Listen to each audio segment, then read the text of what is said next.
verbal or life. Elon Musk think that we are on the verge of becoming a one-party state. Nothing but Democrats if Trump loses. That's crazy. In this video, we're going to take a look at the interview that he did with Tucker Carlson, almost 2 hours, where he just puts it all out there. All right, give you something to think about. So take a look. Oh, and before you go on the way, my name is Noel, battling MS. Be sure to give the video a like, so like that we could get reach to more and more people out there. All right, now let's take a look. If he loses, man, what? You're fucked, dude. I'm fucked. If he loses, I'm fucked. It does seem that way. You can't just be like, yo, Yeah, I'm like, how long do you think my prison sentence is going to be? Do you think? Will I see my children? I don't know. Because it's not like you can say, well, yeah, I maxed out to him, but, you know, I get... You were I have no plausible deniability. No, and I've been trashing Kamala nonstop. Oh, I know! Well, the Kamala puppet, I call her, you know. The machine that the Kamala puppet represents. Yeah, she's irrelevant. I mean, she's not even... No, I made a joke, which I realized I deleted, which is like, nobody's even bothering to try to kill Kamala, because it's pointless. What do you achieve? Nothing. No, it's totally Just find right. another puppet. Exactly. That's... It's no point in killing... It's deep and true, though. Nobody's trying to kill Joe Biden. It would be pointless. You. Totally. You actually put that up? Yeah. Now, some people interpreted it as though I was calling for people to of course. assassinate her, but I was like, no, even I was like, it doesn't seem strange that no one's even bothered to try. It's not worth it. I mean, there's an endless supply. Yeah, like nobody would. It's absurd. It could be anybody. Yeah. Nobody's gonna try to. Nobody tries to assassinate a puppet. Of course not. A marionette. Yeah, marionette. It's just like, It's hilarious. Yeah. What? She's safe. Like, I like to try to kill Trump twice with actual guns and bullets.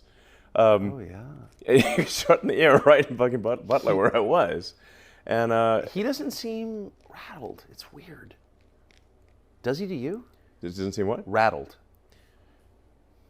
He has the constitution of an ox, it seems. It's not like working out and eating healthy. And he's... Okay, we gotta tape this. Yeah, we're good. Oh, good. Yeah. So he's not like, let me eat another salad. That's not...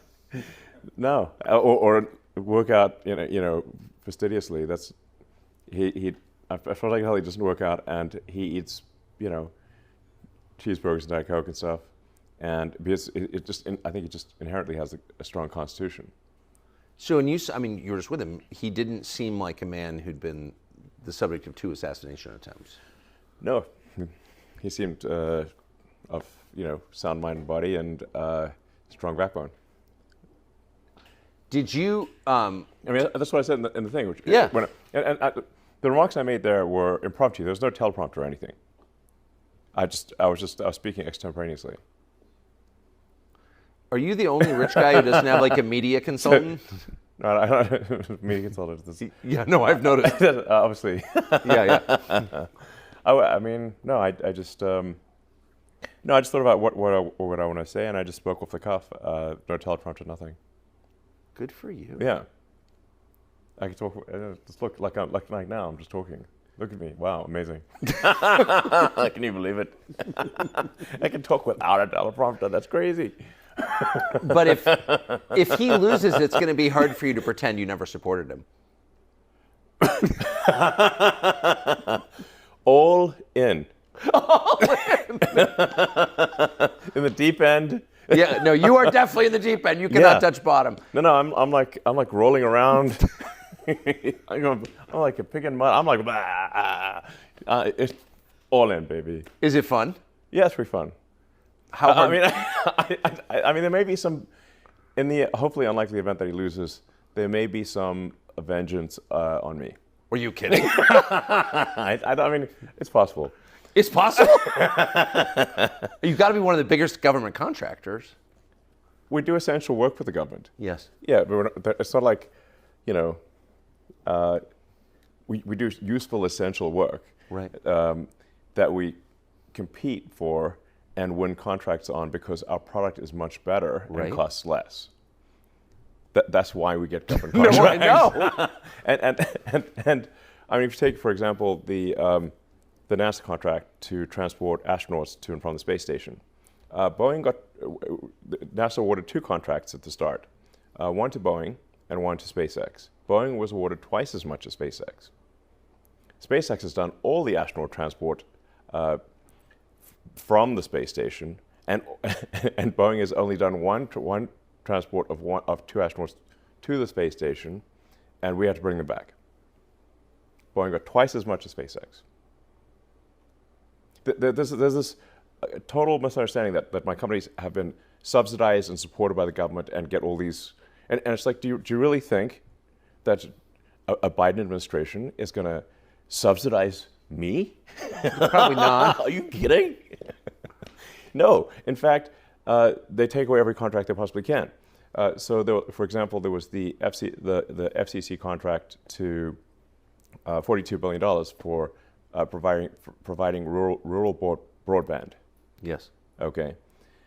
We actually first said, look, we think there shouldn't be any subsidies, so we recommend that this program just not exist. But since you're insisting that it exists, we will compete, and we have better products. So we won, I don't know, about a quarter of it, which would have included the devastated areas like North Carolina and stuff. And the FCC took it away illegally. They just voted. 3 out of 5 commissioners voted away and said, even though you want it, we're rescinding it. On what grounds? And do you know how many people they've connected? How many? 0. So you think that was political? Well, the 3 Democrats voted against it, right. And the 2 Republicans voted for it. So you tried to get Starlink. Yes. Into North Carolina, into Western North Carolina, the areas devastated by the hurricane. We have got it is in there, and it is the primary means of communication in the devastated areas. You had conflict with Buttigieg over this. Well, I raised I said, look, we had delivered. We've been delivering Starlink terminals there for a while, and obviously some people already had them since they just, private individuals had Starlink there already. We delivered really thousands of terminals, and got all the way up to the areas where they wouldn't let us go any further, and then we're like, okay, we're going to send helicopters in, and find people who are stranded and give them Starlink terminals, which I think is a nice thing to do. Yeah. Okay. They wouldn't let us land because there was an FAA notice to M and NOTAM that said in order to land, you have to know who you're going to meet with to land. Now, the problem is we're trying to deliver internet communications. People don't have internet communications. We don't know who they are, but then they can't reach us because they don't have communications. Do you see the catch-22 here? Yes, I do. Insane. So it's obviously impossible for people who don't have internet communications to let us know who they are because they don't have the internet. Yes. Yes. And so, did you explain this to the federal government? yes. What did Yes. they say? They fixed it. How was Buttigieg when you talked to him? It was actually good. So I want to be Yeah. I want to give Buttigieg some credit here. Yes. First, when I complained about it, he reacted in a very level-headed way, and he reached out to me and he called me. Yeah. And we discussed the issue, got to the bottom of it, and he fixed it. Good. So credit to Buttigieg. Yeah. Well, and to you for pushing it. Yeah, I mean, but as soon as he was aware of the problem, he fixed it. Well, you publicized it too on it. Yeah. As soon as you shamed him. Well, but I do want to give credit where it's due. Yeah. No, amen. So- I agree completely. So, but back to the original question, about the potential consequences if, having gone all in, this doesn't work. Yeah. I mean, you had to have thought about this long and hard before you did it. What was your thinking? I mean, yeah, so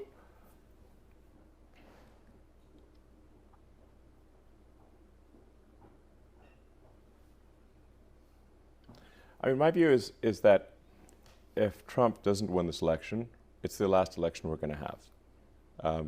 That the Democrats, the Dem machine, has been importing so many people, bringing in so many illegals, flying in with this like CBP border app thing that nobody even knew about, like secret program. That's illegal, basically. It's illegal, but there's no action by the DOJ to actually to stop it from happening. They're transporting large numbers of illegals to swing states. If you look at the numbers, these are the numbers from the government website. So like from the Democrat-administered government websites. Like, where do you get this data? From the government website that is run by Democrats. And there are triple-digit increases in illegals to all the swing states. And in some cases, it's like 700% over the last 3 years. Now, these swing state margins are, sometimes 10, 20,000 votes. So what happens if you put, hundreds of thousands of people into each swing state? And when somebody is granted asylum, they are fast-tracked. They can get a green card, and then 5 years after the green card, they can get citizenship and they can fully legally vote. And when they do so, they vote overwhelmingly Democrat. And sometimes I get this rebuttal of like, well, a lot of them, their social values don't align with sort of the far left sort of woke ideology. Yeah. I said that's true, but that's not their top priority. Their top priority is getting their friends and family also to the United States. And the Dems also issue all these programs, these sort of handouts, essentially, that make them beholden to the Democratic Party. So they vote Dem. That's what happens. So my prediction is, if there's another 4 years of a Dem administration, they will legalize so many illegals that are there that the next election, there won't be any swing states. And we'll be a single-party country. Just like California is a single-party state, it's a supermajority Dem state in California. Because of immigration? Yes. California was fairly reliably Republican. Bill Clinton lost California in '92 and won West Virginia. Yes. So there was a 1986 amnesty. Yes.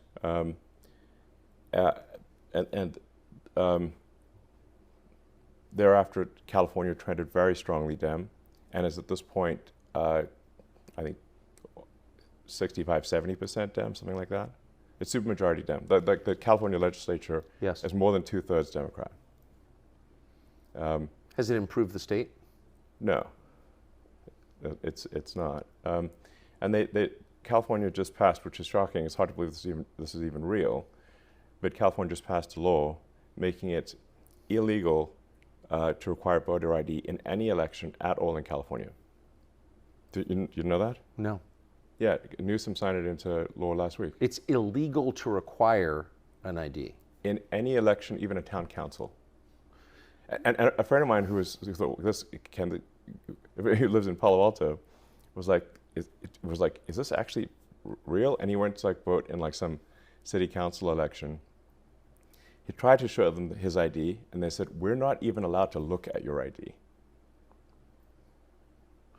Have they extended the same? Actually, what's going on right now.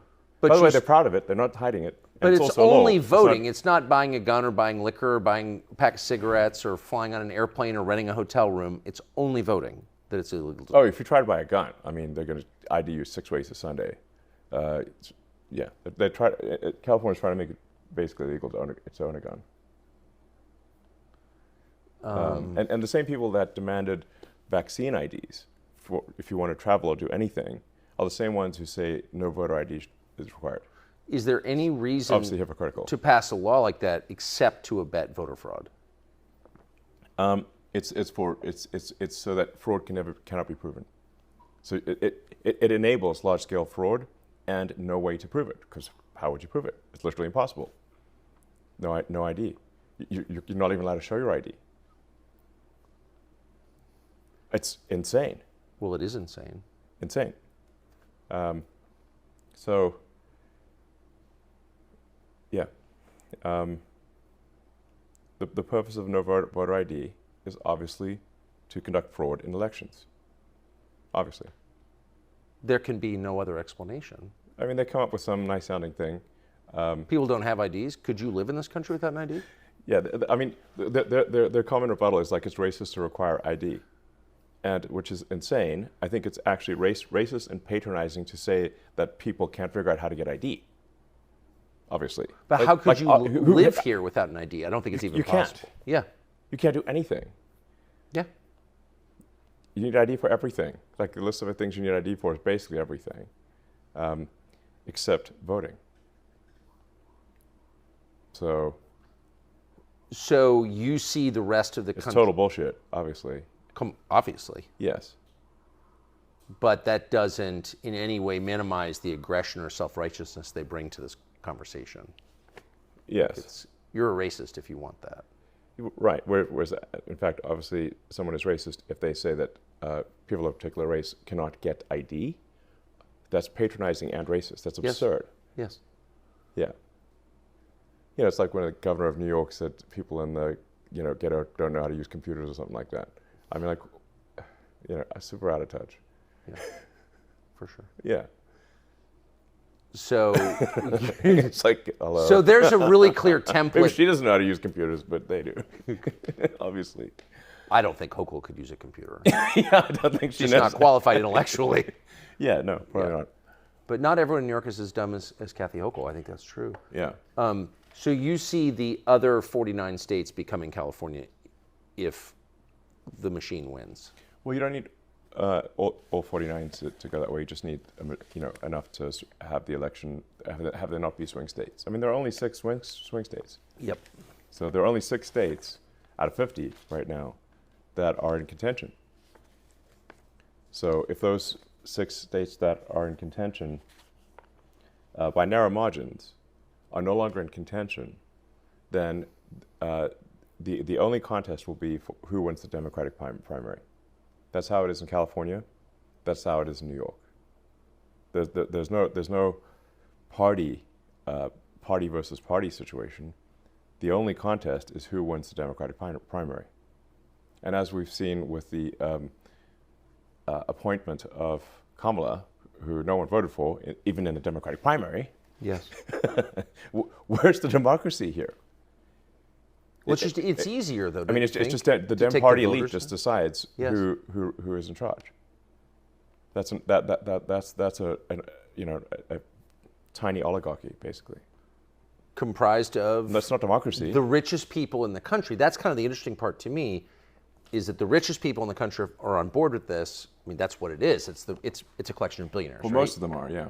But you're not. Not me, and not everyone is. I think there's, but it is a shocking number of so-called billionaires are in the Dem camp, more than are in the Republican camp. Oh, for sure. Which is wild. So in fact, the astonishing thing in the swing states is that they're even a contest, given that the Dems have far more money than the Republicans. So the Kamala camp dramatically outspends the Trump campaign in the swing states.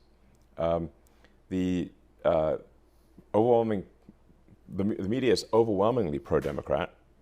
So you've got the press is a Dem cheering squad, so. And then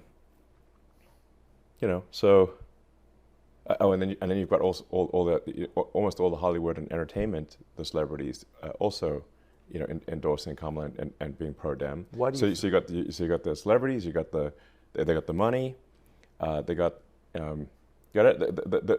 basically everything on the side of the Dems. The Republicans are the underdog here.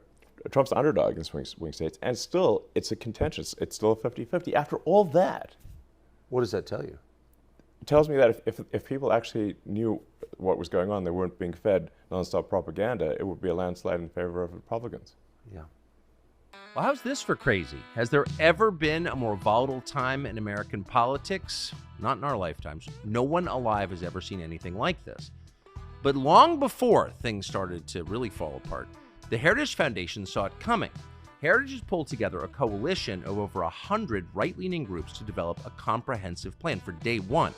That would include detailed policy proposals on the most pressing issues, the big ones: securing the border, controlling inflation, cracking down on election fraud, protecting the rights of the individual, and saving the nation from being crushed by woke anti-human ideology. The team at Heritage has also developed a plan to dismantle the deep state that keeps this nonsense going and reclaim this nation from the small group of technocrats that's broken everything. Heritage is also running a training and vetting program to identify effective conservatives to serve in the next presidential administration. People who will share your values, this country's values, and actually do the job. It can't just be the same pool of discredited people from Washington populating every administration. Heritage has a long head start, and they put in a lot of work already, but they need your support to finish the job and to support the incoming president. You can go to heritage.org/Tucker and contribute to this important work today. A lot depends on it. heritage.org/Tucker. But why not join the easier side? I mean, you're creating problems for yourself by getting on stage with Trump. I mean, you must have had friends who said that to you. Sure. Yes. Yeah. Yes. But people who care about you, like, why even get involved in this? Well, because I think we want to remain a democracy, and we don't want to become a one-party state. Yes. That's the reason. And it's the exact opposite. The people call Trump a threat to democracy. But the people who are saying Trump's a threat to democracy are themselves the threat to democracy. Yes. One-party rule is not democracy. One party where essentially the party elite pick a candidate, as happened with Kamala, is not democracy. Where did the people vote? Show me where the people voted. No, there were no people voting. It was all just Dem party elite that just appointed someone. And when the Biden puppet, when the pro-Biden puppet's ratings sagged, they knocked him in the back immediately and just tossed him out and put a new puppet on. That's exactly what happened. Tell me I'm wrong. Well, not only are you right, I mean, it's almost not even worth criticizing Kamala Harris. No, exactly. What does she have to do with it? There's no point in criticizing Kamala. She's simply the face of a much larger machine. Yes. And she will say whatever the teleprompter, whatever's on the teleprompter, she's going to say it. Yes. Now she gets stuck if the teleprompter breaks. That happened recently. I think the Yeah. the teleprompter stalled, and she was just like looping for a while, for about a minute. So I think that happened yesterday or something. It was pretty funny to watch. But she'll just say whatever words are on the teleprompter. So, it's really whoever controls the teleprompter is the actual sort of, that's who's actually in charge. And who is that, do you think? Well, I've tried to pin it down. It's not like any one kind of mastermind. It's not like, it seems to be, it's like Kamala's sort of a marionette with, 1,000 puppet masters type of thing. Like not, or maybe it's somewhere north of 100 is what it seems like. Yes. I bet you know 80 of them. I probably know most of them, yeah. Yeah. So, I mean, just by virtue of your job and what you've been doing for the last 30 years, I mean, you just, and I should say, I think you voted for Biden. I'd like to see a matchup of those, call it the top 100 puppet masters on the Epstein client list. Do you think there's some overlap? Strong overlap. Strong overlap. When are we going to see that list, do you think? I don't know. It's mind blowing that they've not tried to prosecute even one, not even the worst offender on the Epstein client list. They've not even tried to prosecute even one. That's insane. Well, because they have a lot of diabetic grandmothers who were outside the Capitol on January 6th. They're kind of occupied. Yeah, they've put like whatever 500 or 600 January 6th protesters in prison, and not one person on the Epstein client list. Will that ever come out, do you think? I think part of why Kamala's getting so much support is that if Trump wins, that Epstein client list is going to become public. Yes. And some of those billionaires behind Kamala are terrified of that outcome. Yeah. Do you think Reid Hoffman's uncomfortable? Yes. Yeah. And Gates. And Gates. Yeah. And I only ask that because you just look at them and you're like, that's a nervous person right there. I don't know. I mean, I assume you know them. Yeah. Yes. Reid Hoffman was my vice president of business development at PayPal. Yeah. 24 years ago. Does he seem nervous to you? Yeah, I mean, he's terrified of a Trump victory. Because of the disclosure that would follow?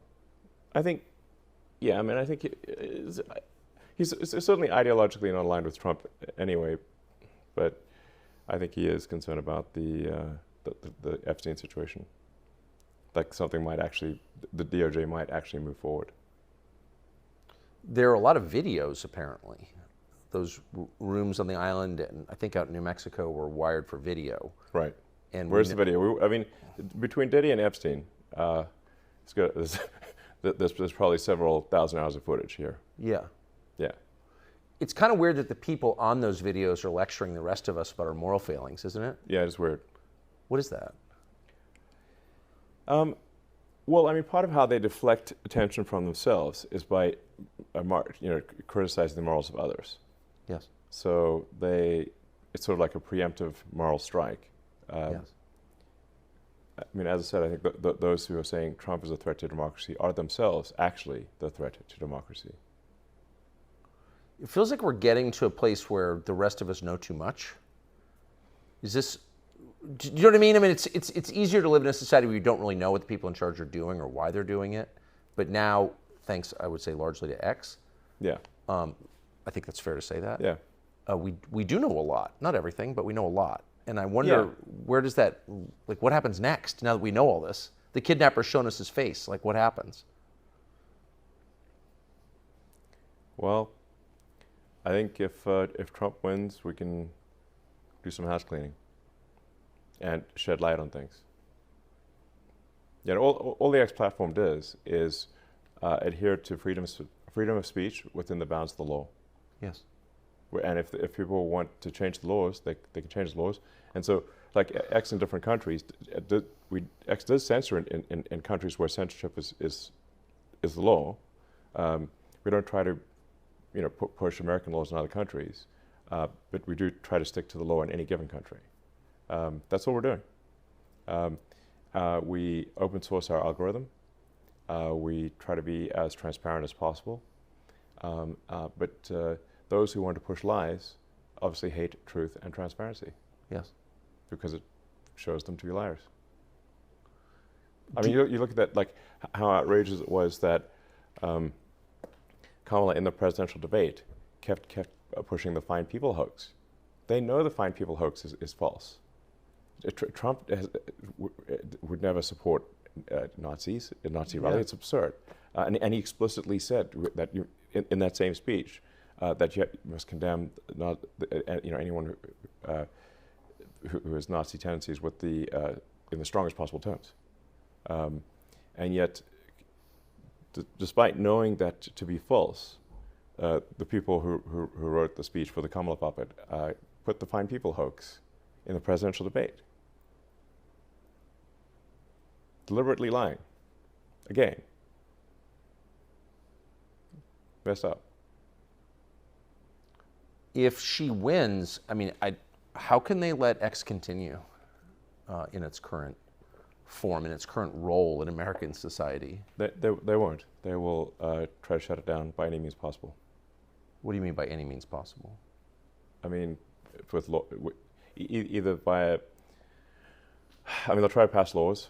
They'll try to prosecute the company, prosecute me. The amount of lawfare that we're seeing taking place is outrageous. There are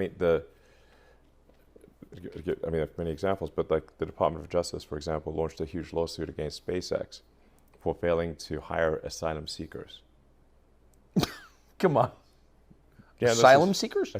Not asylum, those who've been granted asylum seekers.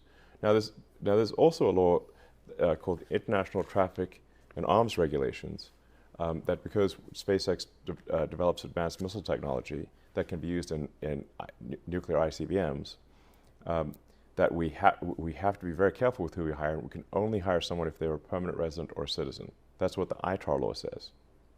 Then there's another law that says that you cannot discriminate against asylum seekers. So we're damned if you do, damned if you don't. The DOJ did a massive lawsuit against SpaceX for failing to hire asylum seekers, even though it is illegal for us to hire asylum seekers under ITAR law. This is an actual thing that's going on, and they can only do a fairly small number of lawsuits every year. So why did they pick this one? Because you own X. Yeah, lawfare. I mean, or it's like that famous quote from Beria. You know, Stalin's like chief torturer and head of the secret police. Beria said, "Show me the man, and I'll show you the crime." Exactly. I mean, we have so many laws that it is actually impossible to, impossible to do business, impossible to operate without violating some law, because you have laws like the ones I just gave you, where both things are illegal. Yes, they contradict one another. They contradict one another. So it's illegal to discriminate against asylum seekers in jobs, but it's also illegal for us to hire asylum seekers. But it discredits the law. They just chose one. They chose the one law and ignored the other one, and the Department of Justice at federal level prosecuted SpaceX for that. What do you think? It's mad. Well, it also discredits the idea of law, which some of us Yes. want to take seriously. Absolutely. This affects both the perception of American justice and the reality of it. Yes. So, no, I'm actually a big fan of the American justice system, and I think, on balance, we've got still have an excellent judicial system. We still have judges that care about the letter and intent of the law. I mean, not just the letter, but also the intent of the law. Yes. But something that people should be concerned about is that there's an increasing movement to place activists as judges. This is, if you look at who did the Biden administration confirm as federal judges, and who've been confirmed at the state level in sort of far left states, increasingly it is not judges who care about justice, or they don't care about following the law. They care about social justice, not justice. Right. What they call social justice. Activists as judges. Now you got a real problem. Do you think if that continues, we will not have a real justice system or a real country? Yes. I mean, yeah. But again, your purchase of X has been, I think it's fair to say, even if I hated it, I would say this because it's true, it's been pivotal in American politics. Yeah. And in American society. Do you think they could shut you down if the Democrats continue to hold power? They'll unequivocally try. Yeah. Yeah. And if they get a majority in the Senate and House and the presidency, then they can simply pass a law and delete Section 230. So simply make us liable for what anyone says on a platform with like at this point almost 600 million monthly active users. Yeah. Which is impossible. That's like trying to regulate speech in city of like a country. Yeah. So a big country. Yeah, you'd just be instantly bankrupt. But I bet they wouldn't withdraw legal immunity from the vaccine makers at the same time, would they? No. That's unlikely. Just, I mean, as long as we're withdrawing legal liability protection. Yeah. Yeah, I mean, the whole vaccine debate is a long one. I'm not anti-vaccine in general. I think we want to exercise caution with use of vaccines, but in the absence of vaccines, there would be a lot more, I think, people that have died. Like we want the smallpox vaccine. That was a good one. It seems a good one. Yeah. Smallpox will kill you. Killed a lot of people. It killed a lot of people. It used to be people would a lot of people would die of smallpox, and a lot of people would get polio. For sure. Yeah. We had a president who had polio. Oh yeah. There's still people. You meet people today. Yeah. In their 80s who were limping from childhood polio. Right. It's good that we don't have that, and vaccines, played a major role in that. So that doesn't mean that vaccines should not have any scrutiny. Of course they should. We should be making sure that the quality control on vaccines is incredibly good, since if we're giving them to children and whatnot. And we shouldn't force people to take vaccines. That itself is a controversial statement that we shouldn't force people. We shouldn't force people to take vaccines now. Yeah. So just to re-ask, I believe in freedom. Yeah, I've noticed. America's supposed to be the land of liberty. Freedom and opportunity. So that we try to, as much as possible, maximize people's individual liberty, and that we try to be a country where you succeed based on your talent and hard work. Yes. Those are two fundamental values. That's what's made America great, and if we lose those, our decline will be swift. What do you, if you had to bet? I mean, does freedom reassert itself in America, or not?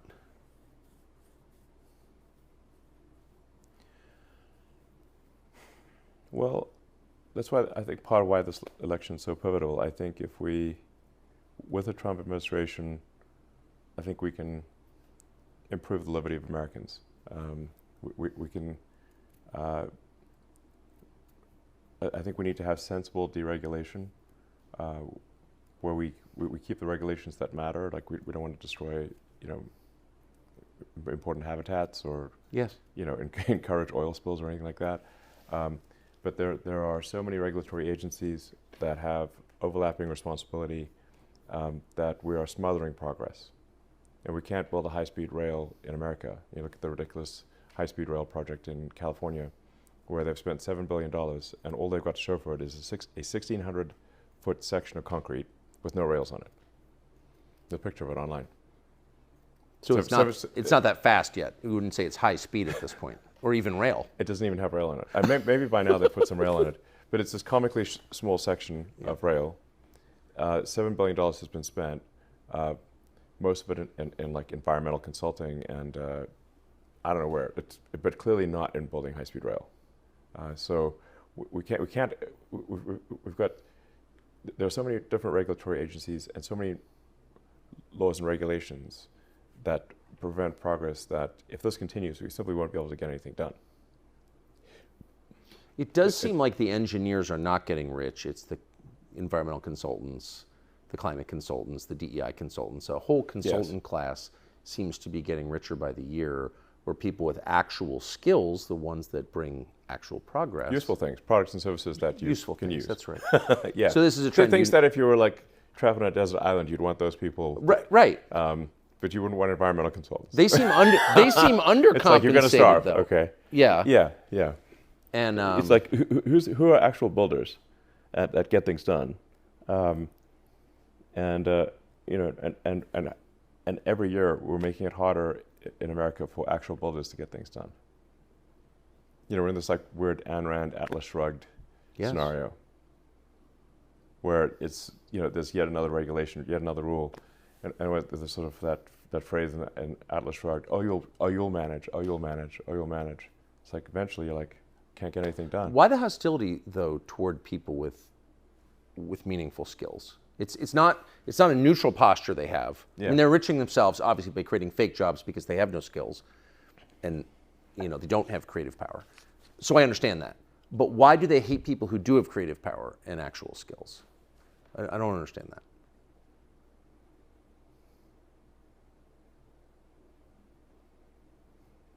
I'm not sure I understand it either, because it's difficult for me to put myself in a mindset. because I'm someone who believes in construction. I build things. That's what I do.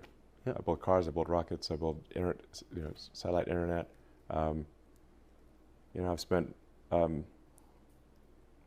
thousands of hours, tens of thousands of hours in factories, building up factories.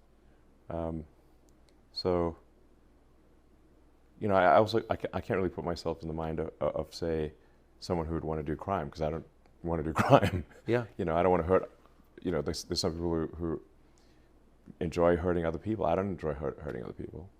So I have a hard time imagining why would somebody do that. Yes. In an extreme case, you can't put yourself in the mind of, like, say, a Jeffrey Dahmer, where you're like a cannibalistic serial killer, because you're not a cannibalistic serial killer. Right. I don't get it. It's not a fetish you can relate to. It's not. I do think this is in the sort of well-meaning sort of liberal mindset. I know I have many good friends who have they have deep empathy for their fellow human beings. Good. And they care. But the challenge that they have is that they've often grown up in a very sheltered existence, where everyone around them is nice and civilized, and they just really don't encounter people who are have uncontrolled violent tendencies, or like hurting people. They've just always grown up in a sort of kumbaya, everyone is nice, hippie commune situation. Minneapolis pre-riots. Yeah. Yeah, I mean, if you but there's a small number of people, it's like a few percent of society that either can't have anger management issues that are so severe that they lose their temper and hurt or murder others. And there's a small, it's like I said, it's not a large number that enjoy hurting other people. And if you do not incarcerate them, they will do that. They will hurt other people. And what I see is what I call shallow empathy. Like, people have empathy for the criminals, but not empathy for the victims of the criminals. Yes. And so if you simply have, and I believe one should have deep empathy to say, like, what is the greater good for society?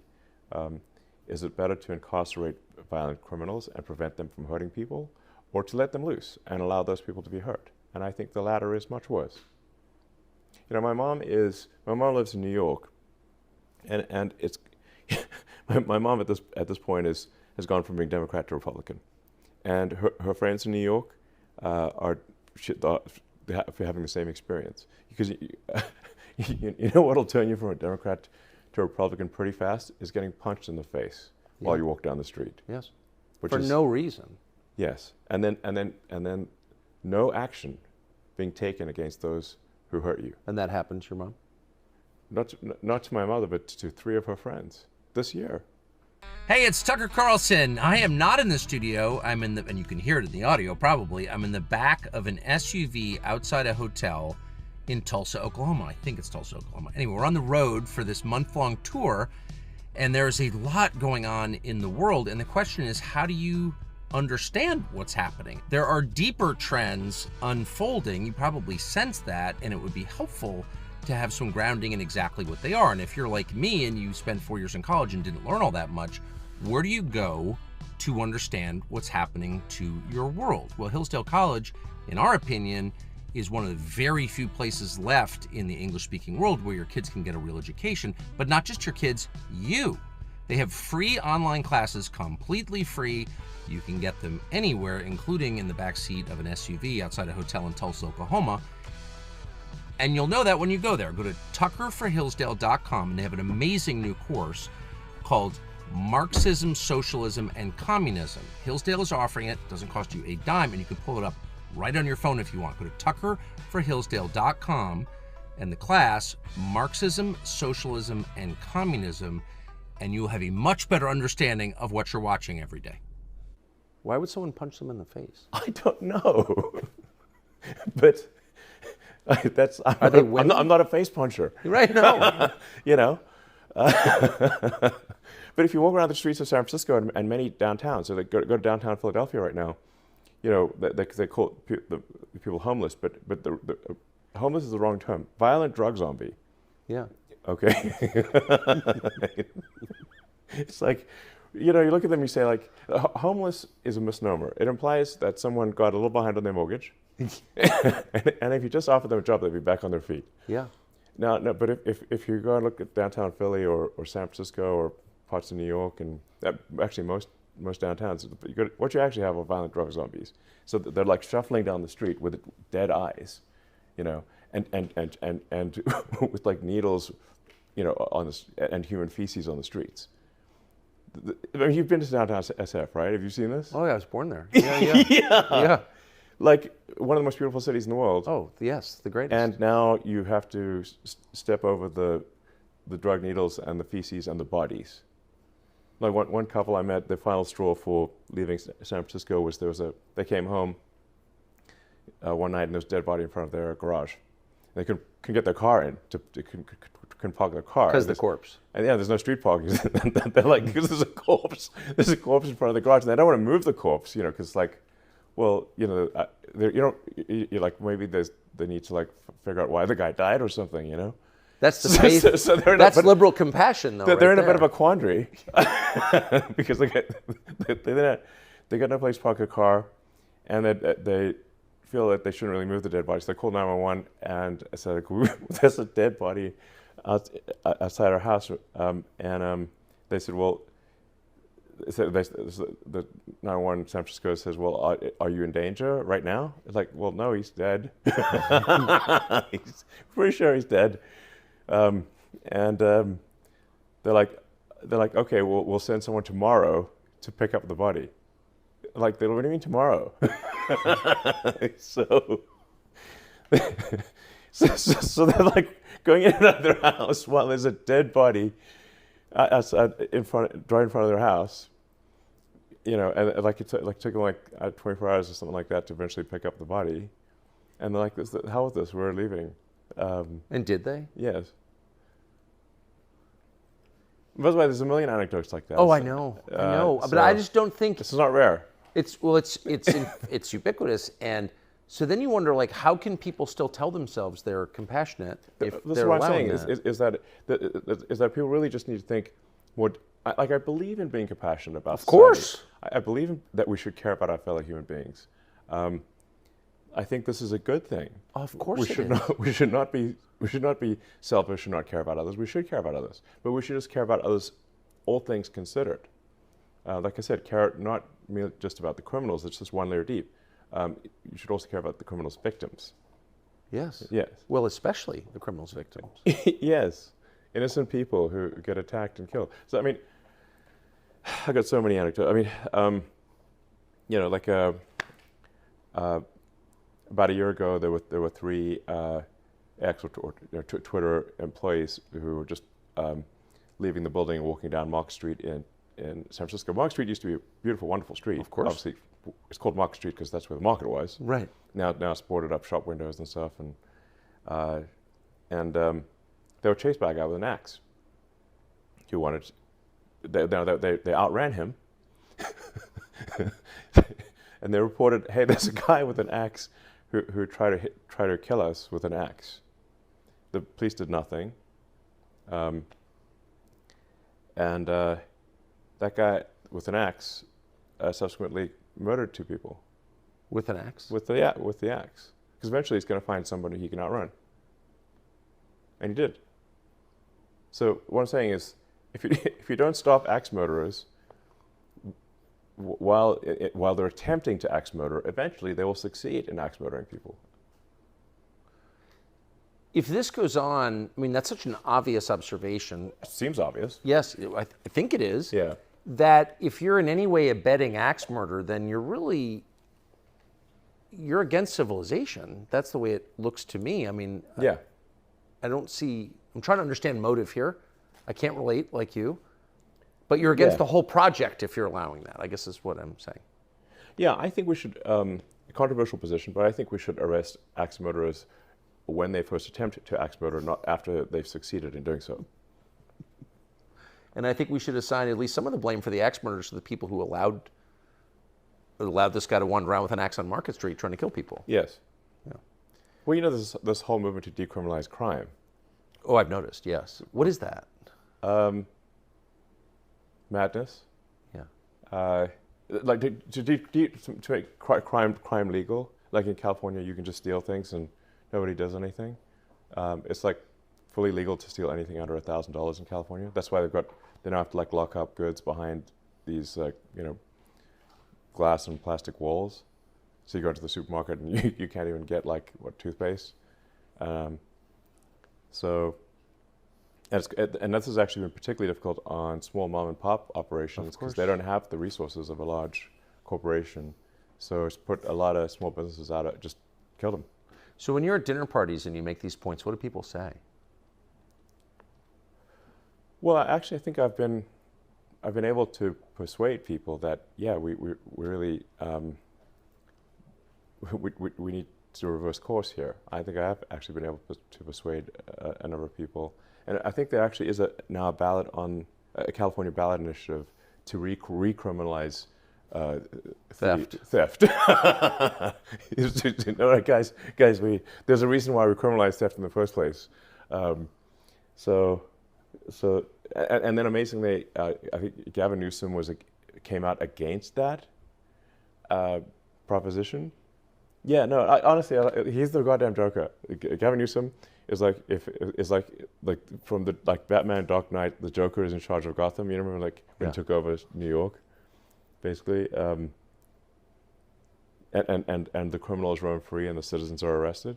That's California. But I mean, at least there's a ballot initiative, which I think will probably pass, to say, no, it is a crime to steal things. Because people love that. So you know Gavin, you've got to know Gavin Newsom. I know Gavin Newsom. Everyone knows Gavin. I've known Gavin for a long time. Oh, exactly. So what is that? And he doesn't seem crazy when you talk to him in person. He's a perfectly nice guy. Like what?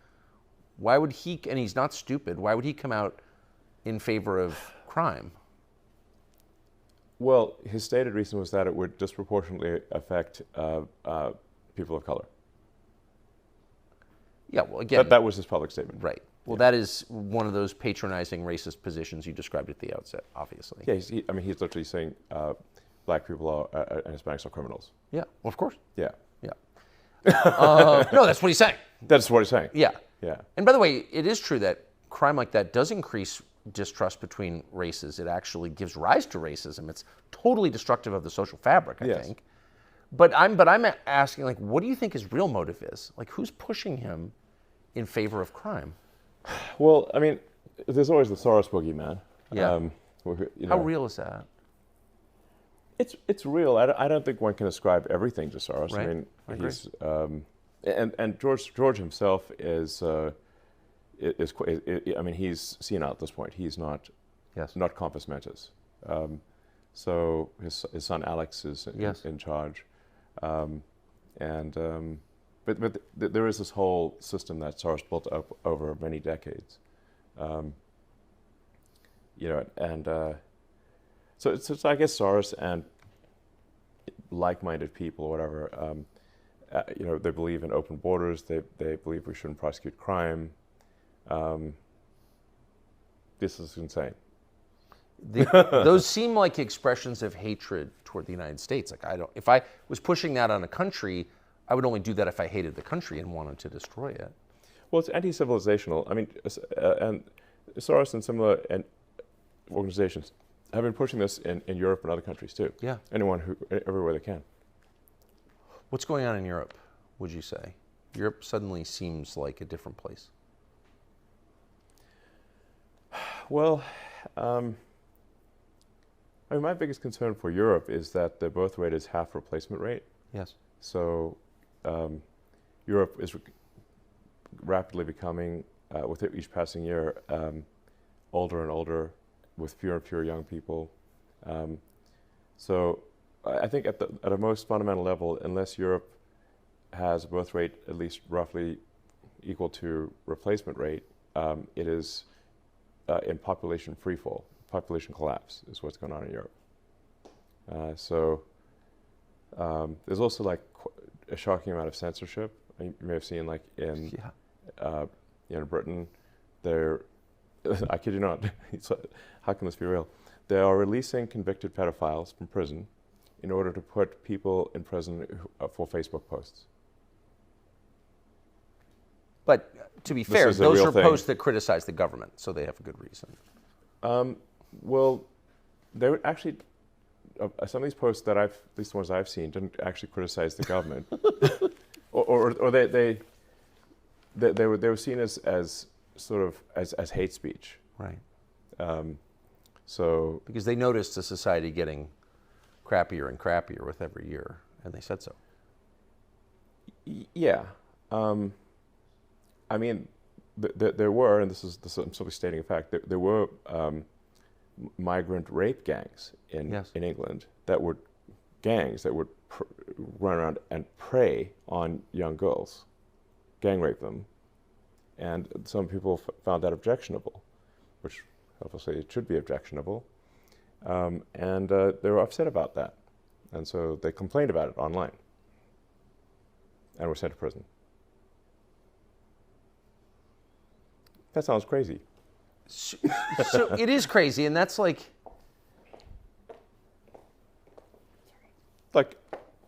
what?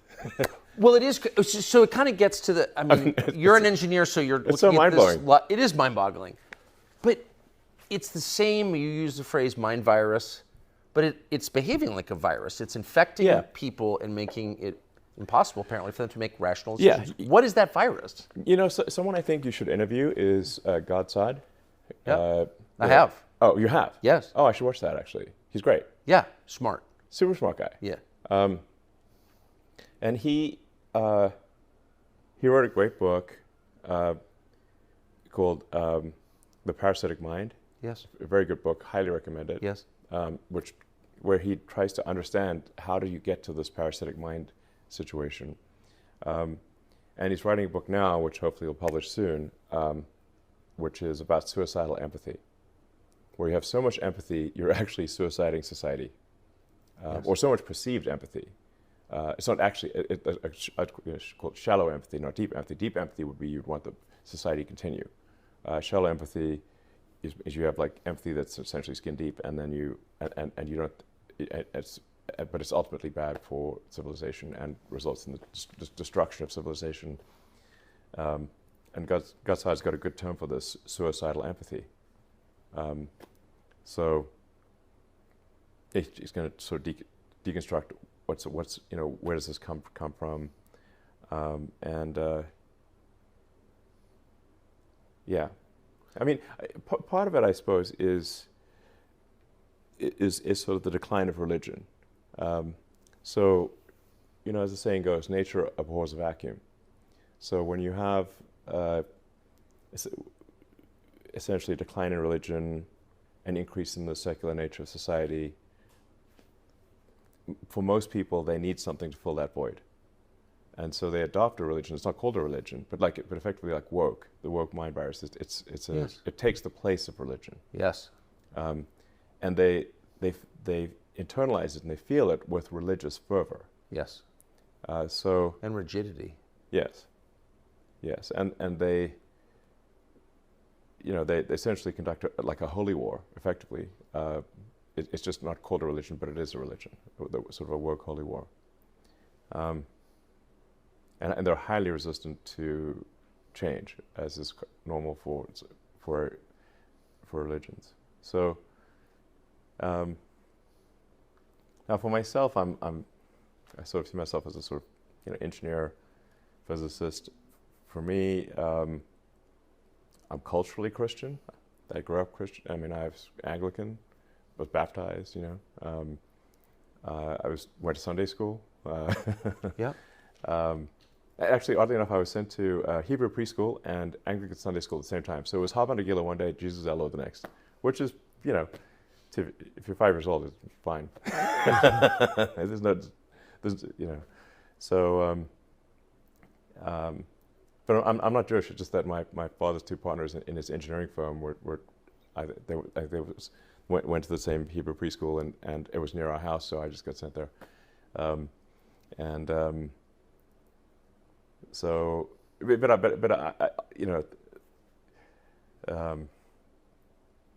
I you know, I maybe this will make me even more enemies, but I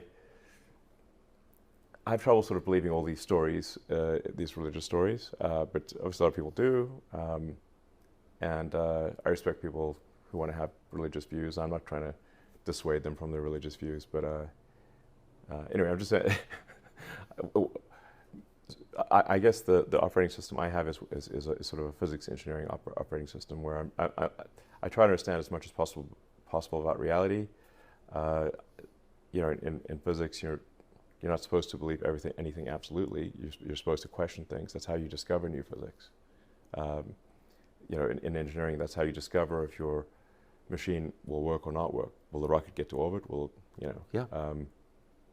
You know, if your rocket is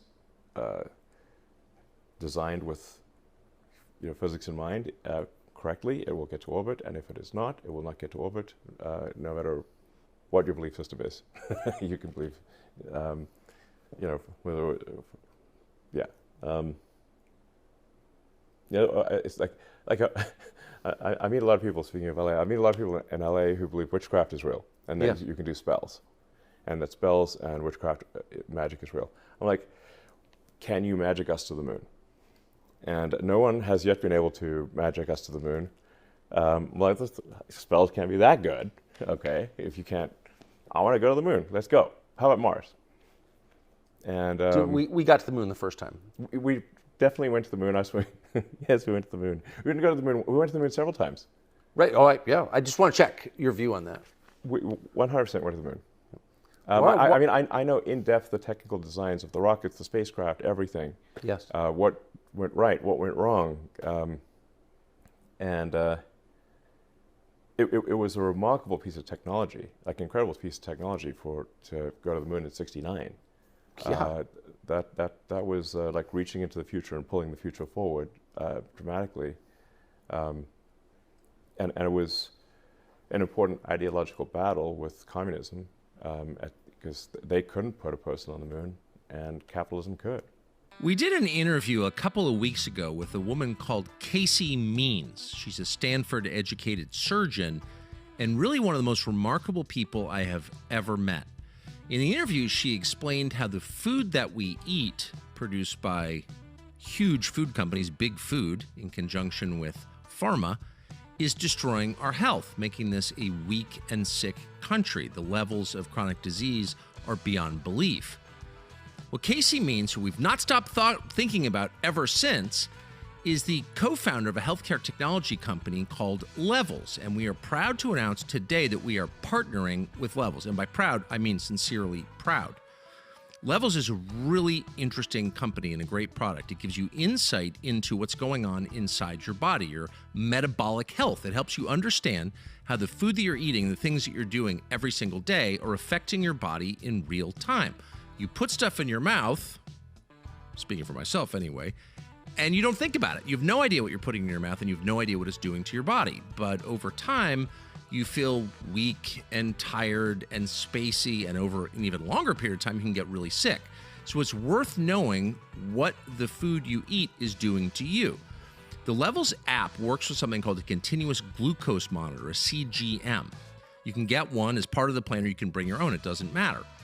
But the bottom line is big tech, big pharma, and big food combine together to form an incredibly malevolent force, pumping you full of garbage, unhealthy food with artificial sugars, and hurting you and hurting the entire country. So with Levels, you'll be able to see immediately what all of this is doing to you. You get access to real-time personalized data, and that's a critical step to changing your behavior. Those of us who like Oreos can tell you firsthand. This isn't talking to your doctor at an annual physical, looking backwards about things you did in the past. This is up to the second information on how your body is responding to different foods and activities, the things that give you stress, your sleep, et cetera, et cetera. It's easy to use. It gives you powerful, personalized health data, and then you can make much better choices about how you feel. And over time, it'll have a huge effect. Right now, you can get an additional 2 free months when you go to levels.link/Tucker. That's levels.link/Tucker. This is the beginning of what we hope will be a long and happy partnership with Levels and Dr. Casey Means. Do you believe there's a power higher than people? Yeah, I mean, yeah, I mean, I think there's a lot we don't know. We don't know why does reality exist? Where did it come from? Where are the aliens? What questions should we ask that we don't even know to ask? So, When you say what are the aliens, what do you mean? where are the aliens? Oh. Like, why don't we see them? A lot of people think we see aliens, but I've not seen any evidence of aliens. We've got 6,000 satellites in orbit, and not once have we had to maneuver around an alien spacecraft. Right. But on this Earth, the U.S. military has had to do a lot of maneuvering around objects they can't explain. Well, unidentified flying objects is one thing, but I mean, there's always a bunch of classified programs that are underway of new aircraft and new missiles and things. So that are classified even within the military. So it's only if you have the top secret compartmented clearance, would you know about this new program? So then some pilot sees something moving fast and says, "Hey, I saw a UFO." I'm like, "Yeah, that was actually a new weapons program, but we can't tell you that." But you can guarantee that the split second I see any evidence of aliens, I will immediately post that on the X platform. And it'll probably be our #1 post of all time. That'll be your biggest day, yes, for sure. I mean, but to the question of a power beyond people, beyond our consciousness, a creator, where are you on that? Well, we must have come from somewhere.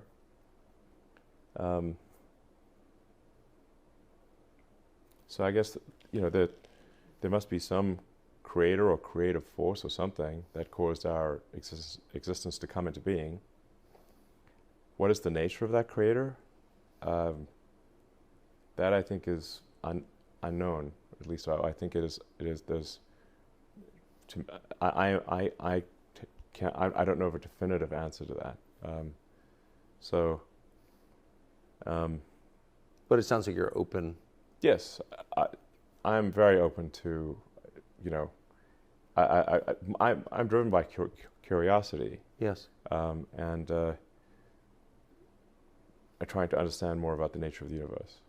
So my driving philosophy is to understand the meaning of life, or really what questions to ask if the meaning of life is not the right question. Like as Douglas Adams made the point in The Hitchhiker's Guide to the Galaxy that what is the meaning of life is probably not even the right question. Famously, in that book, the Earth was actually a computer to figure out answer to the question, what is the meaning of life? And then it came up with the answer 42. But then they're like, what does that mean? And it's like, oh, that's the answer, but the question is the really hard part, and you'll need a much bigger computer than Earth to figure that one out. So my philosophy is that we should try to expand the scope and scale of consciousness. We should try to have more humans, more thinking, and perhaps there's an argument even for machine consciousness. So let me just address those in order. So the first is, you say we need more people and not commit civilizational suicide. It does seem like the U.S. government, if you take 3 steps back, is pretty committed to making fewer Americans. Yeah. Like there's a lot of anti-fertility propaganda. A lot. Actually, that seems like their main sort of domestic social policy is convincing you not to have kids. What is that? I mean, that's certainly part of civilizational suicide. The environmental movement in the extreme is fundamentally misanthropic and anti-human. Yes. They start seeing humans as a plague, a blight on the surface of the Earth. That if that Earth would be this paradise if only the humans weren't here. And some people actually say this explicitly. There's the Extinctionist Society that is literally this guy who's the head of the Extinctionist Society was on the front page of the New York Times, quoted as saying there are 8 billion people in the world, it would be better if there were none. So there's some people who actually say that explicitly, which isn't completely insane. He's advocating a Holocaust for all of humanity. To utter madness, he should be condemned for such a statement, but he wasn't for some reason. Now, most people on the sort of environmental movement have that implicitly. They don't realize that they have that as their optimization, but that is their actions take us towards extinction. So a lot of people believe that the Earth can't sustain this level of human population, which is utterly untrue. It may seem in a crowded city that there are a lot of people, but actually, if you look down on an airplane and you say, look down, am I over a person at any given point in time when you're on an airplane? The answer is 99.9% of the time, no. Like if you flew from LA to New York and say your job is to drop a ball on someone and hit them, you would fail. You have to drop a lot of balls. You have to drop a lot of balls. That would be insane. So all of the humans on Earth can fit on one floor in the city of New York. Yeah, the cross-sectional area of all humans, of 8 billion humans, is small. So we have this totally wrong idea that the Earth is overpopulated, where in fact it is underpopulated.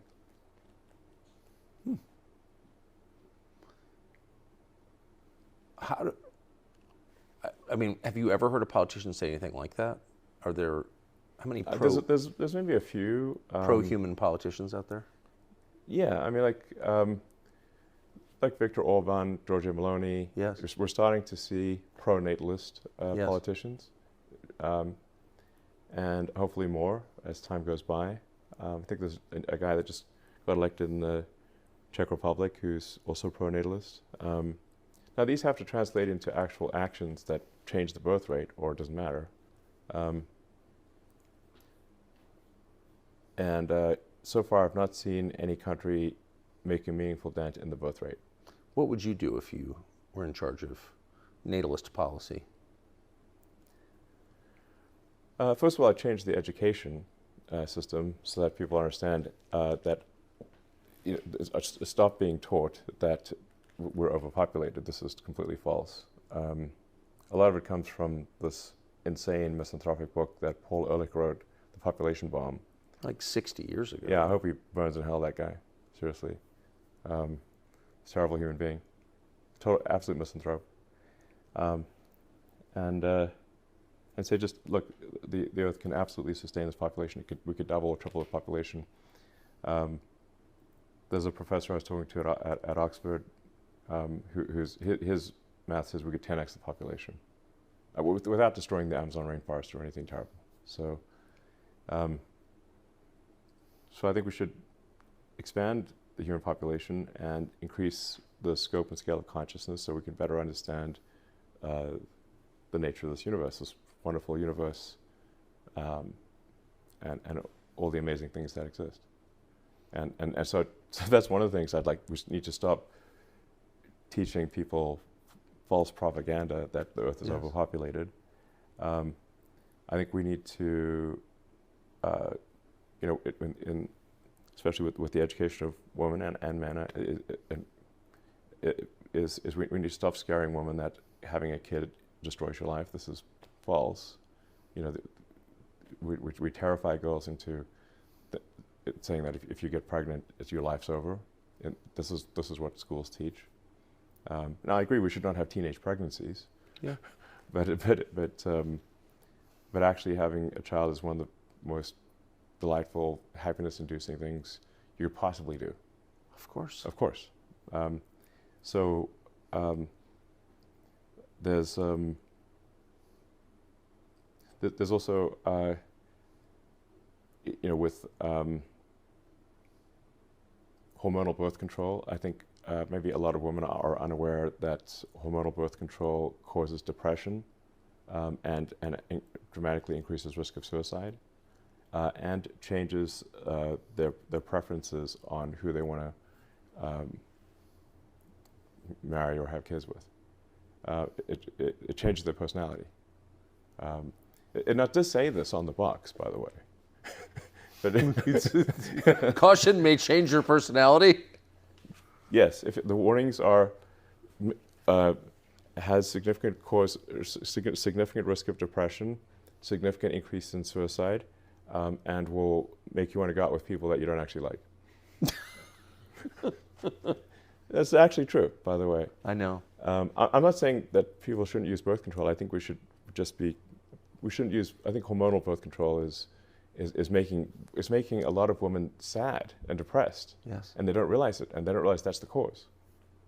And that, you know, there are other forms of contraception that could be used, and that they should just read the label on the box, is what I'm saying. That was what you just said. Read the warning label.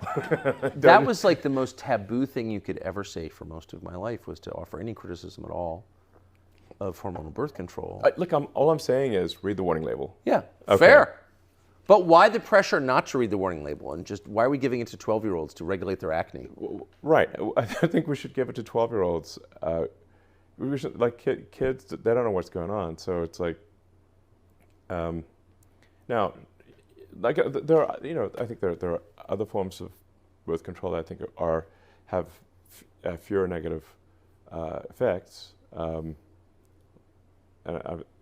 hormonal, but we should just be aware that this is not a riskless thing, and it does cause severe mood changes. It does dramatically increase risk of suicide and depression. So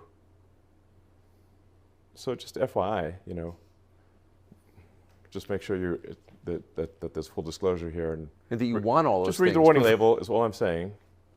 Just read, you know, and consider maybe other options for birth control. To any woman listening, just read the warning label and consider other options.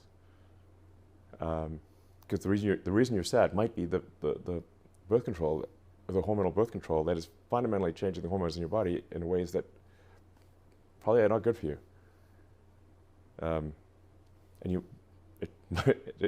I know women where they stopped taking birth control and their depression immediately disappeared. So that's maybe worth a try. But then you If you're miss feeling an sad, opportunity. maybe it's the birth control. Then you don't Might get be. to go on SSRIs. Yeah. And I think the SSRIs are the devil. What? You don't think? I so vehemently agree with you. Okay. But I guess once you endorse Trump, you can just say it all now, right?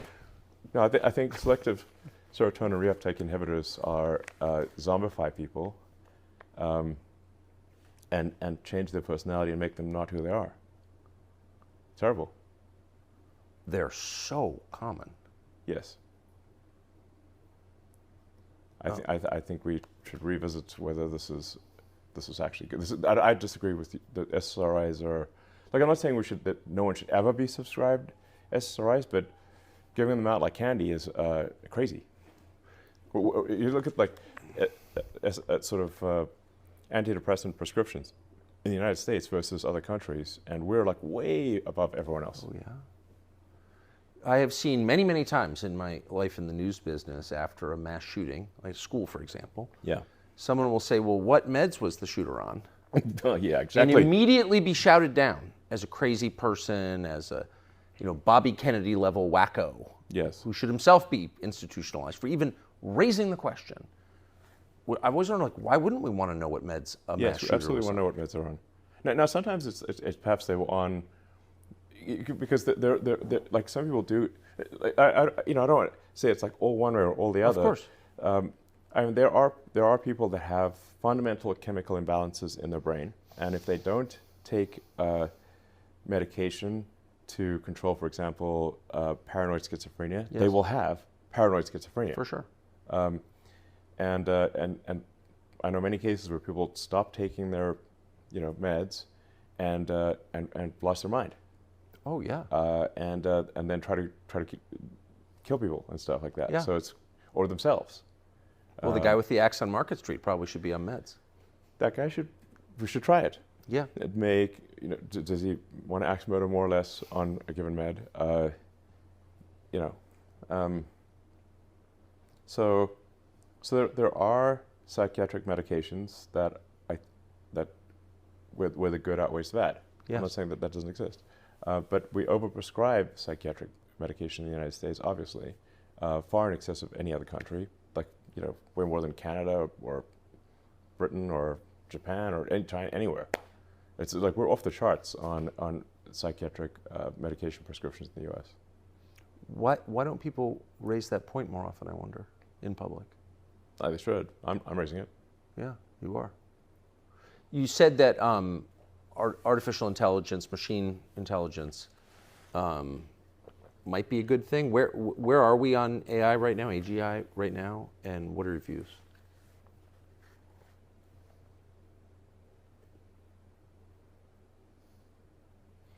Well, I think at this point it's obvious to everyone that AI is advancing at a very rapid pace. Yes. You can see it with the new capabilities that come out every month or every week sometimes. AI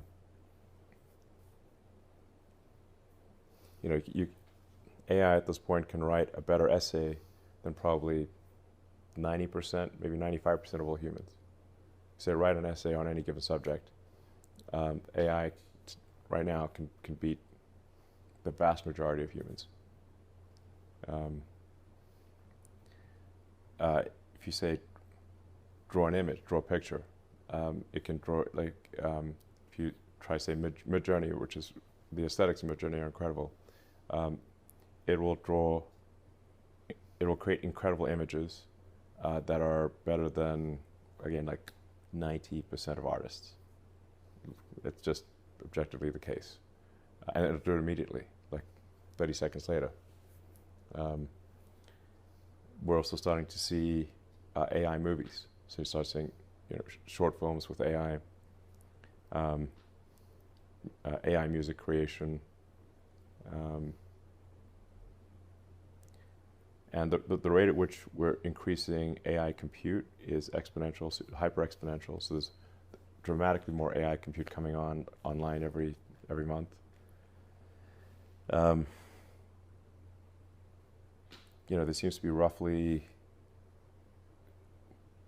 I don't know, the amount of AI compute coming online is increasing at, like, I don't know, quote, roughly 500% a year, and that's likely to continue for several years.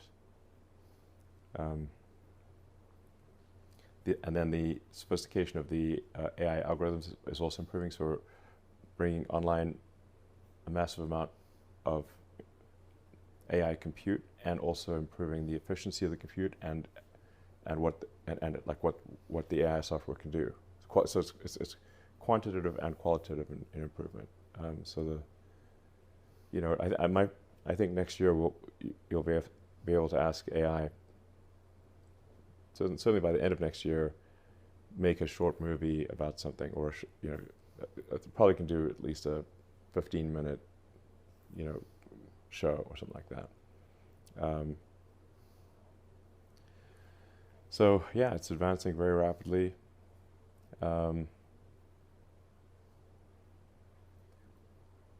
My top concern for AI safety is that we need to have a maximally truth-seeking AI. This is the most important thing for AI safety, in my opinion.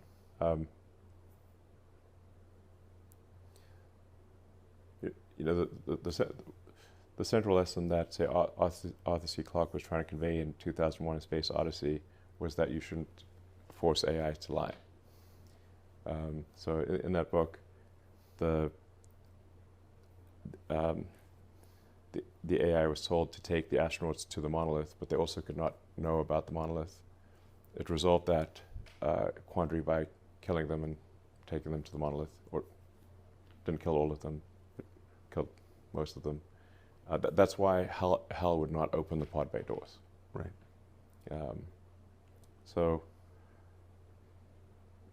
Very important to have truth-seeking AIs. Now, and what I actually see with the AIs that are being developed is that they're being programmed with the woke mind virus. So the lying is baked in. Yes. And we saw this on display very clearly with the release of Google Gemini. Yes. Where you would ask for a picture of the founding fathers of the United States.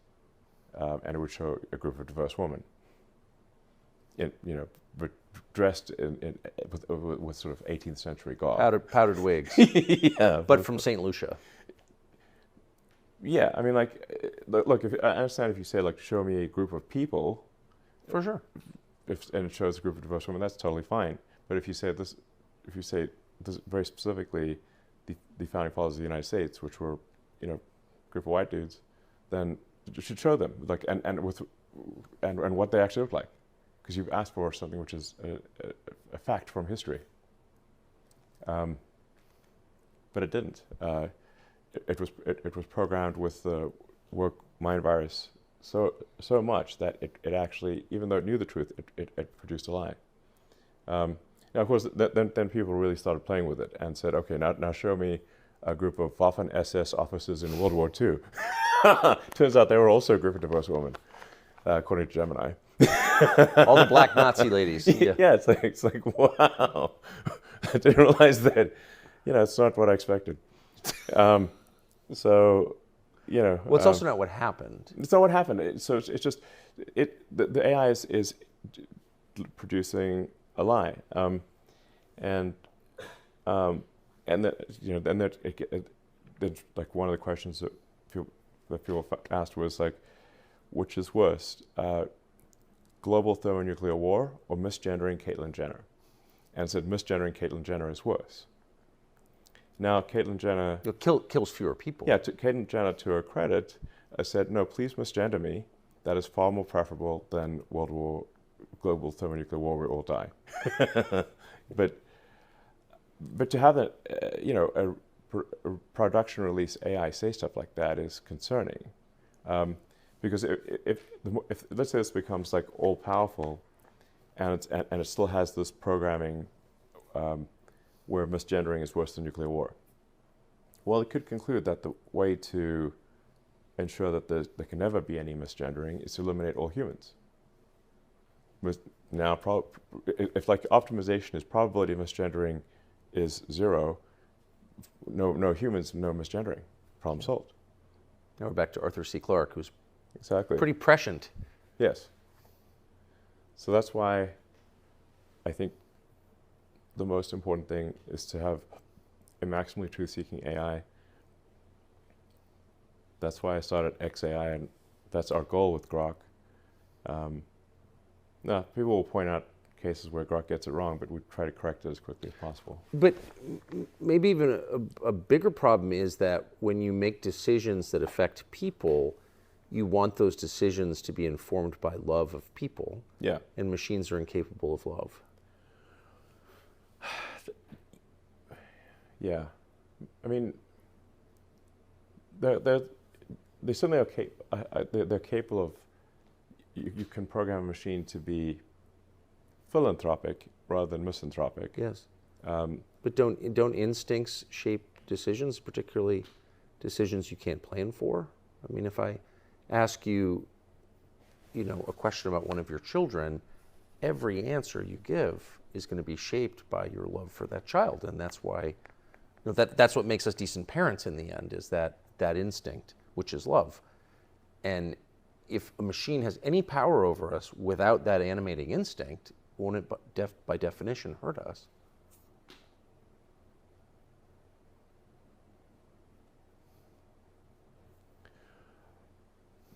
Yeah, well, whether I mean, I don't know. We should certainly aspire to program the AI philanthropically, not misanthropically. Yes. And to have, like I said, we want it to be truthful and curious, and to foster humanity into the future.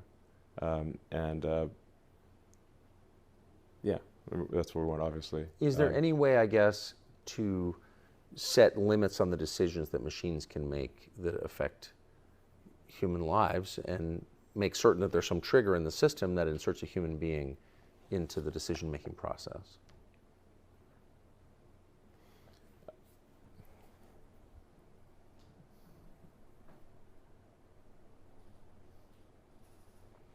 Well, look, the reality of what's happening, whether one likes it or not, is that we're building super intelligent AIs, hyper intelligent, like intelligent, more intelligent than we can comprehend. Yes. So I would liken this to, like, let's say you have a child that is a super genius child, that you know it's going to be much smarter than you. Then, well, what can you do? You can instill good values in how you raise that child. So Yes. even though you know it's going to be far smarter than you, you can make sure it's got good values, philanthropic values, good morals, honest, productive, that kind of thing. Controlling, at the end of the day, I don't think we'll be able to control it. So I think the best we can do is make sure it grows up well. You've been saying that for a long time. Yes, I've been saying it for a long time. Yes.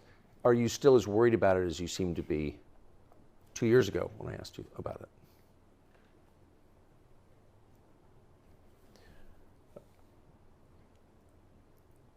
Well, I think that, like, my guess is, like, it's 80% likely to be good, maybe 90. So you could think of the glass as 80% full. It's probably going to be great. There's some chance of annihilation. And you'd say the chance of annihilation is 20%?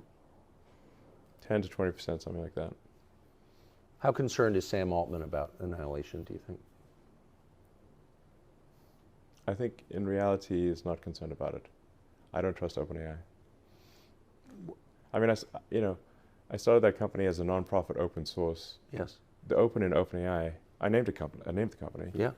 OpenAI as an open source, and it is now extremely closed source, and maximizing profit.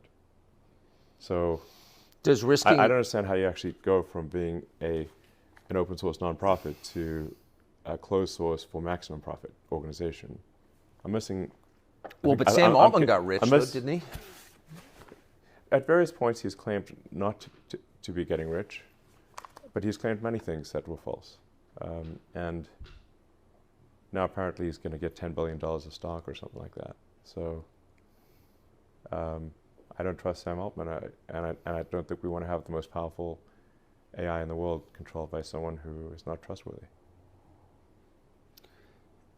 And sorry, I just don't. I mean, But that seems like a fair concern. yeah. But you don't think, as someone who knows him and has dealt with him, that he is worried about the possibility this could get out of control and hurt people? He will say those words. Yeah. But no. If it became clear to the rest of us that it was out of control and posed a threat to humanity, would there be any way to stop it?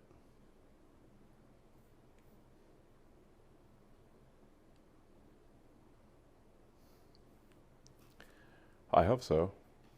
I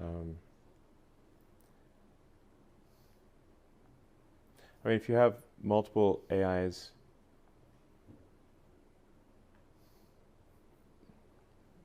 and ones that are, hopefully you have the AIs that are pro-human be stronger than the AIs that are not. Battle of the AIs? Yeah. Yeah.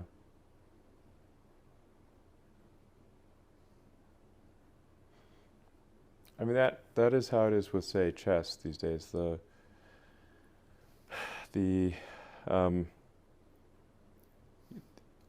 AI chess programs also are vastly better than any human, incomprehensibly better. Meaning, like, we can't even understand why it made that move. Right. We don't Why even they're know so good, right? Yeah. We don't even know why it made that. It'll make a move. We don't even know why it made the move. So, and in fact, some of the moves will seem like blunders, but then turn out to checkmate. So, and for a while, there was some the best human chess players with the best computers could beat just a computer, and then it got to the point where if you added a human, it just made everything worse. And then it was just AI. It's just computer programs versus computer programs.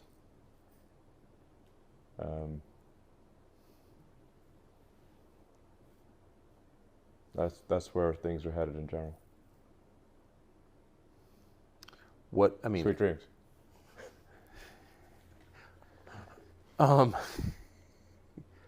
at what point? So I don't know. I think we just got to make sure, like I said, make sure we instill good values in the AI. What's everyone going to do for a living?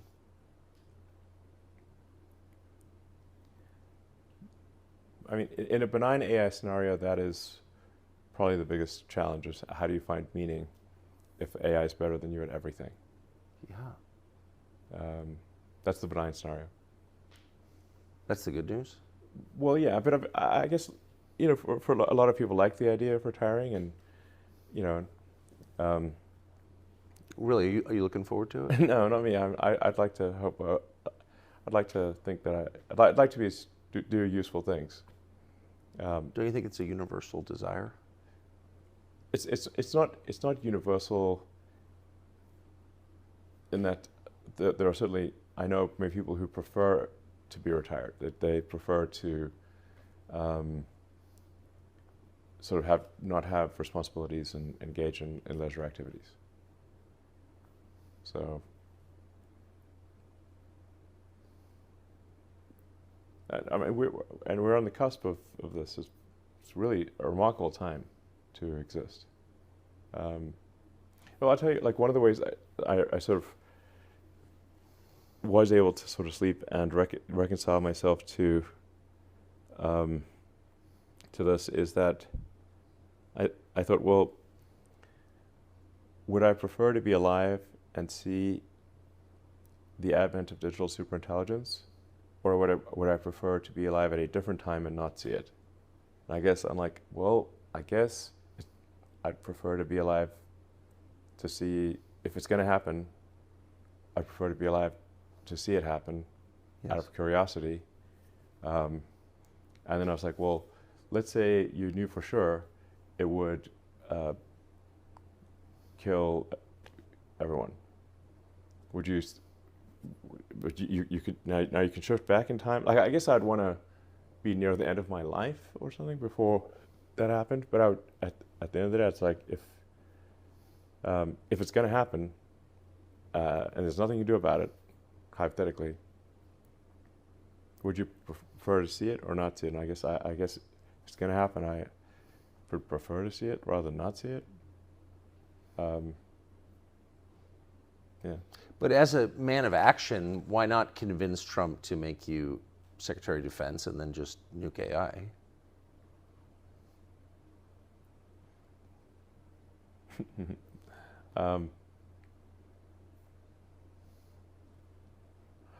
I think I would certainly push for having some kind of regulatory body that at least has insight into what these companies are doing, and can ring the alarm bell, even if we don't have a regulation or rule.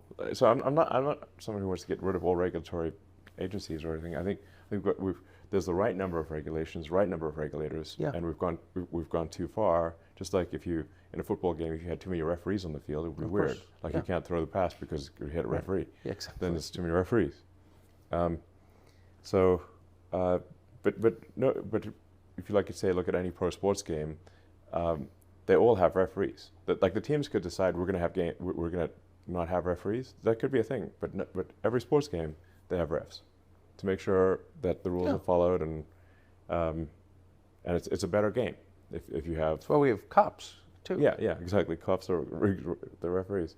So I think for something that is a danger to the public, or potential danger to the public, we have referees, we have regulators, So like the FDA and the FAA and these various regulatory agencies, they were established because aircraft were falling out of the sky, Yeah. and some manufacturers were not, building high quality aircraft. They're cutting corners, and then people die.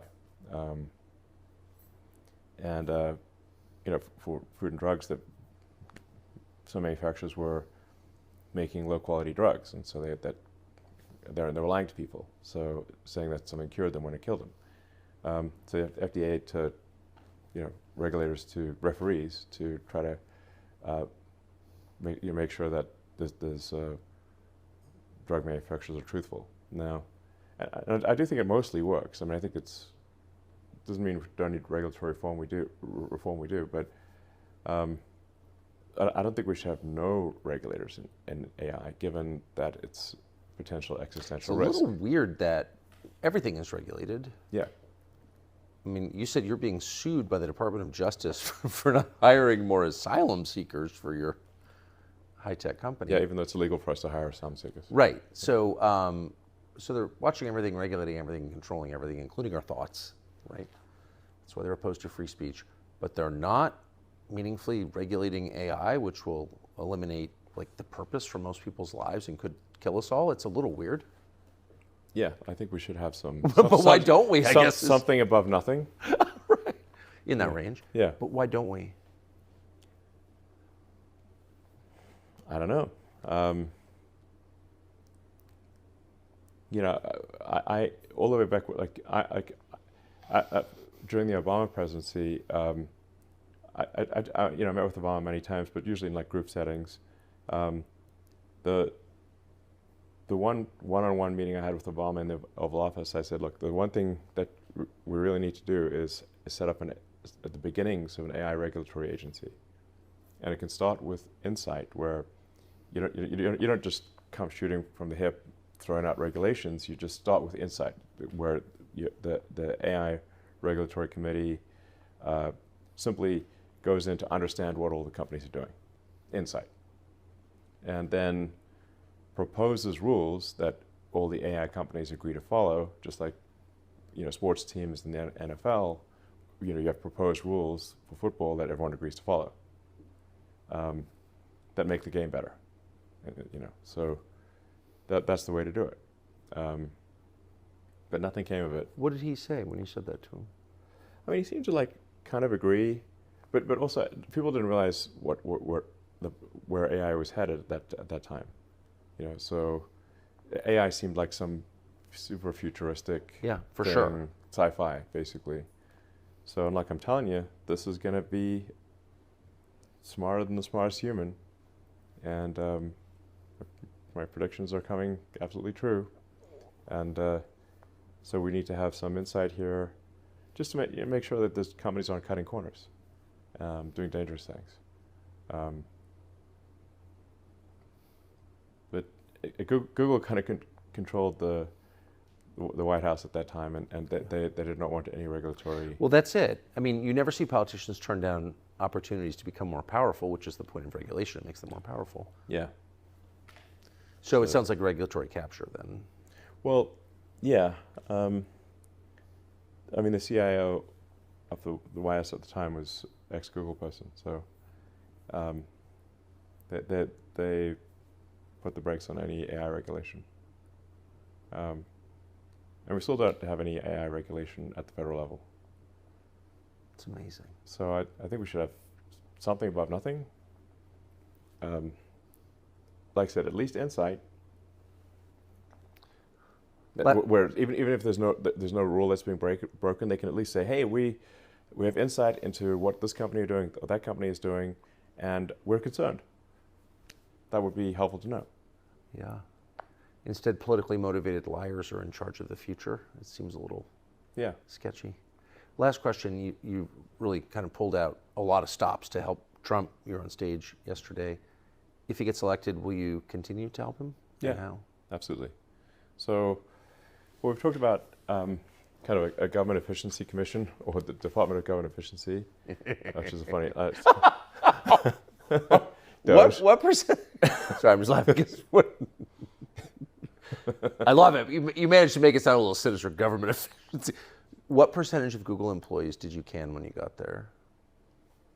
You mean Twitter? Rather, I beg your pardon. Sorry, you just been talking about Google. Twitter. Yeah. Well, we're about 80%, and we've actually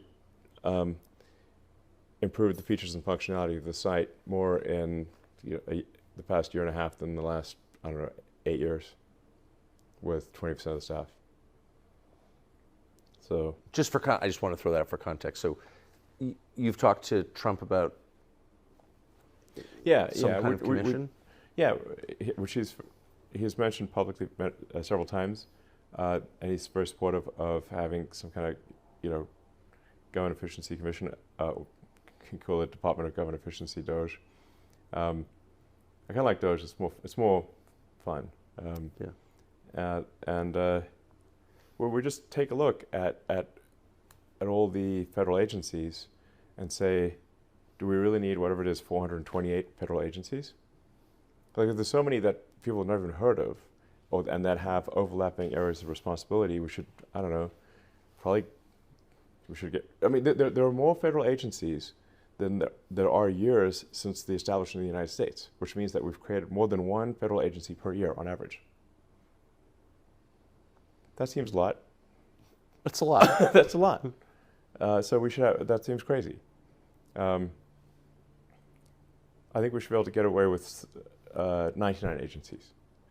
I don't know. That seems a lot like a lot of agencies. It's a lot. Yeah. Yeah. 2 per state. That's a lot. Yeah, exactly. We should have fewer agencies, and they certainly shouldn't have overlapping responsibilities. And then we need some kind of, we just need a review of regulations to say which ones are sensible and which ones are not. Because if you've got regulators every year, they're going to add more regulations, just automatic.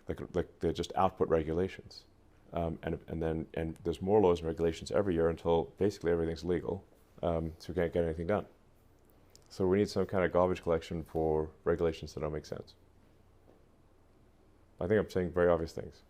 You are saying obvious things. Yeah. So which will be very unpopular things. Yeah. I'll probably need, if this happens, quite a significant security team. So that, because someone might literally go postal on me from the post office. But in the meantime, you've got America PAC. Yeah. That is encouraging voting for the next month. Am I summarizing correctly?